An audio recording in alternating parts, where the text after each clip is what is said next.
Officiating. It was the big story over the weekend, and no matter what you're talking about these games, whether it was at the bar, at home, on the phone, through text, social media, the officials were probably the first, second, and third top stories that you had mentioned. Trending, absolutely. I do have to mention the most talked about call, though, too, and that was the last play in the Cincinnati-Kansas City game. The personal foul penalty on the sidelines by the linebacker, 22-year-old Osai, who's running. Played a great game. Played an incredible game, pushes him out of bounds. It was a clear foul. Right? I mean, Can we agree on that? To me, it's a call you can't make. That, to me, you cannot make that call in that situation. I understand it was a foul. I understand that. But it had no impact on the play itself. Nobody got hurt except him. It was a bang-bang situation. You can't make that call. To me, you cannot make that call.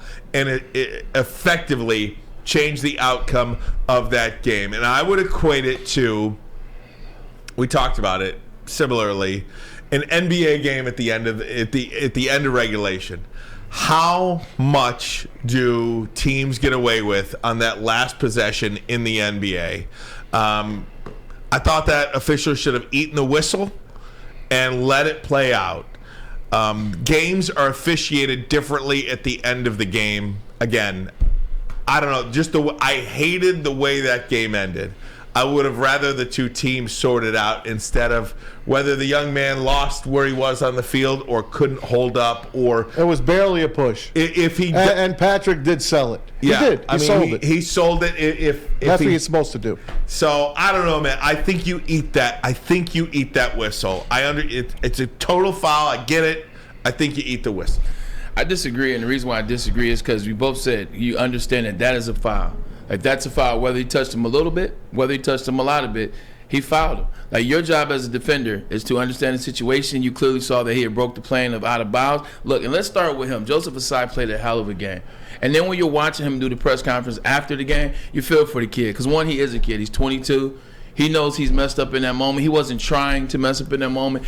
He's 22. He's young. He's in a situation he's never been in before. You see him after the game. He definitely was very empathetical. He definitely felt bad. He definitely knew he cost his team. But at the same time, and you feel bad for him. But coming back to it, that's a foul. That's what comes with the territory. Like, when you put yourself in a situation as a ref, I'm looking at it, that's a call I got to make. Because here's the other side of that. What if Patrick Mahomes trips on another one of the players? You say he sold it. You still got pushed for you to be able to feel it. Like, for you to be able to feel it, he still got pushed a little bit forward. What if he trips over one of the players and hurts his ankle? What if he somehow hurts his ankle? What if he gets hurt because of an extra push and you don't call it? You let it rock or you let it whatever. You got to call the plays the way that you would call them. You got to stay consistent. We're talking about bad reffing at the end of that game with LeBron and the Celtics. That was a clear foul on Jason Tatum. Should have got the call, should have got 2 free throws and had a chance to win that game. But they don't get the call, and we're sitting here talking about it. We're laughing at LeBron selling it, but that was a horrible call. If they miss that call and they don't call that, we'll be sitting here talking about them missing that call, especially if Kansas City goes into overtime and loses again like they did last year. So I think that it's just tough. You hate for the games to end like that. We hated to see the Bills game end like that last year where they, to Maz's point, they basically lost because they lost the coin toss. You hate for games, especially the build-up all year, talking about Burrow, talking about Mahomes, whether it's Burrowhead, et cetera, et cetera. You hate for it to end that way.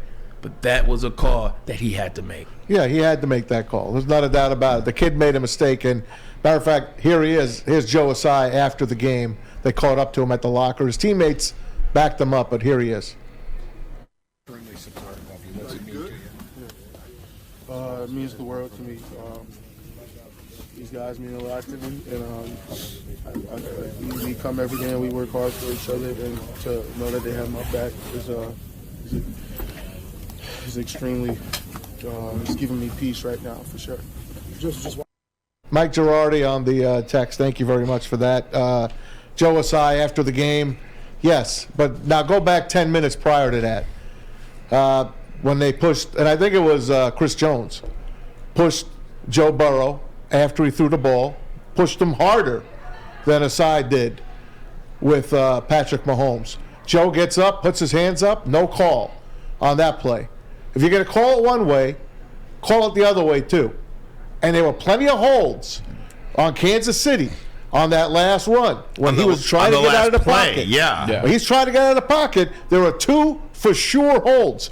There's also a block in the back and a hold on the punt return to get him up to the 40-yard line. Call it both ways. Ron Torbert was a disgrace yesterday. And how about the 5th play? All of a sudden, they're punting. No. Let's go and play back and say, no, that play that Travis Kelce caught, that doesn't count. It's 5 minutes after the play. They give him the ball back. They sack him. No, Eli Apple called for holding 5 yards down the field. Let's give him 4 more freaking plays.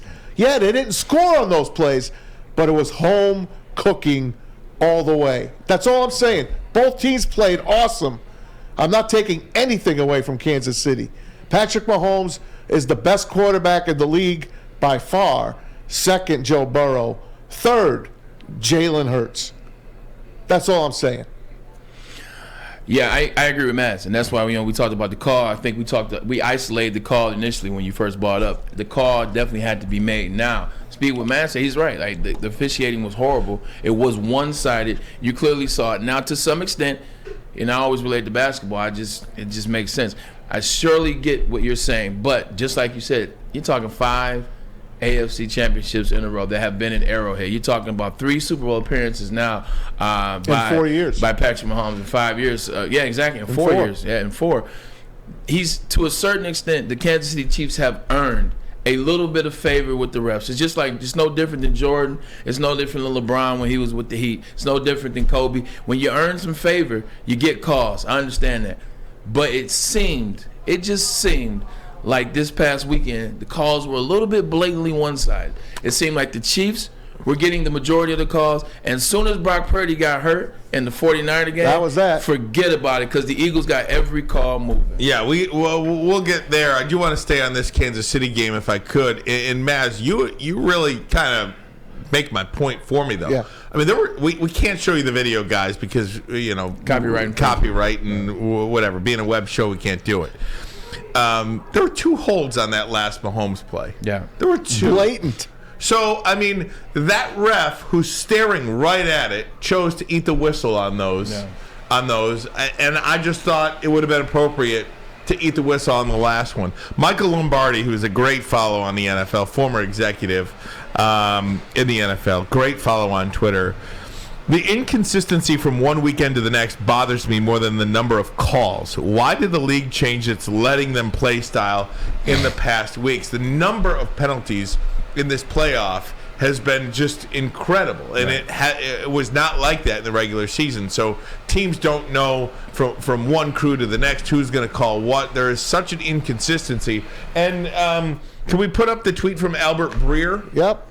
Albert Breer said this: the Chiefs deserve to win that game, and I agree with that, by the way. Both teams deserve it. Absolutely, but the officiating in that one was absolutely atrocious. Wrecked a great game. It's time for the NFL to implement the Sky Judge and deploy it aggressively, which is what a great majority of coaches want. You have the technology, guys. Use it, and I think that's my biggest gripe with the NFL and with sports in general. It's like the strike zone. I am all for these baseball robots. Yes, it's a strike zone for a reason. I really am, because there's just too much at stake, man. Yeah. There's just too much at stake. There's jobs on the line. There's bets. They're betting, to be sure.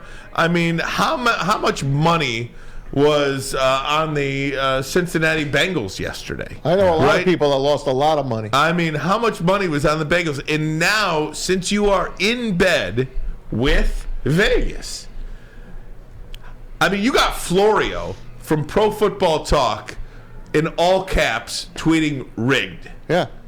I mean, that's Zach to me. Taylor said it on his mic. Someone locked in on him. He was talking upstairs and he's like, rigged. Rigged. That's a head coach. Yeah.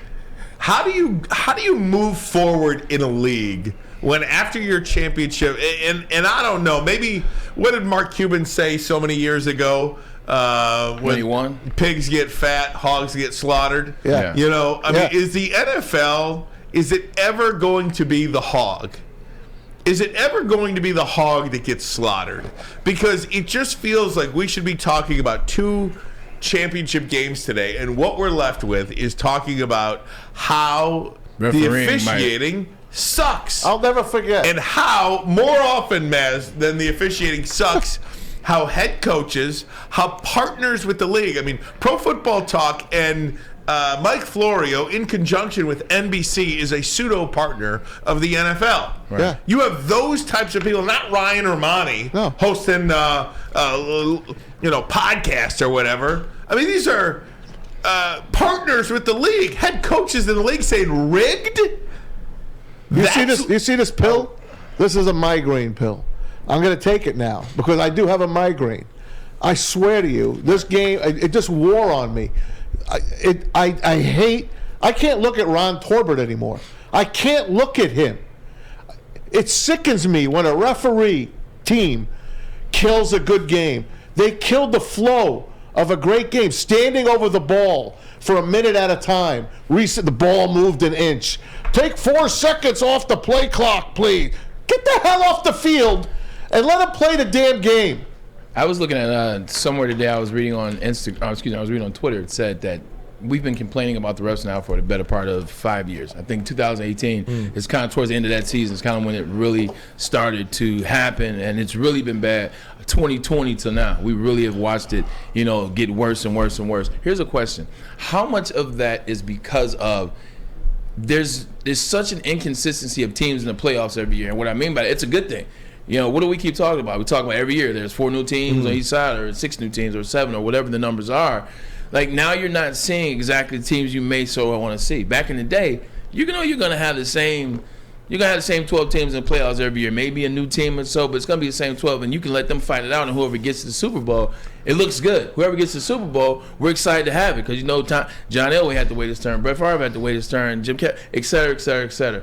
Now it seems like it's so, like you never, like, each year could be a new person in the Super Bowl. It can be a Joe Burrow and the Bengals that you don't respect last year. It can be different teams, etc. How much will that affect a riggedness? Like, no, we need Patrick Mahomes. We need Jalen Hurts. We need the story. How much of that is affecting it? Because anybody can be in the Super Bowl at any time now. It's not like you're looking at the same 10 teams.